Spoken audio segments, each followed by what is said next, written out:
मुंबईने तर बातमी आता लातूरमधून मंत्री गुलाबराव पाटलांच्या विमानाला लातूरमध्ये क्लिअरन्स नसल्यामुळे अचानक बाय कार जावं लागलेलं आहे। छत्रपती संभाजीनगरकडे ते रवाना गेलेत। विमानानं 2 वेळा उड्डाण घेतलं, मात्र क्लिअरन्स मिळत नसल्यानं उड्डाण रद्द झालेलं आहे।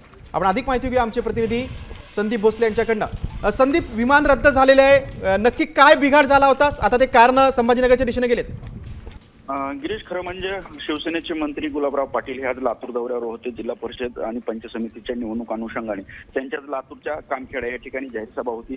ते प्रायव्हेट विमानाने लातूर विमानतळावरून सभास्थळी गेले होते आणि सभा उरकून ते पुढे नियोजित दौऱ्यासाठी निघाले। मात्र विमानाला त्यांच्या क्लिअरनेस मिळाला नसल्यामुळे पायलटने 2 वेळेस विमान जे आहे ते उडवलं, मात्र क्लिअरनेस मिळाला नसल्यामुळे ते उड्डाण रद्द करण्यात आलं आणि त्यानंतर अचानक गुलाबराव पाटील यांना बायकार पुढील दौऱ्यासाठी छत्रपती संभाजीनगरकडे जावं लागलं।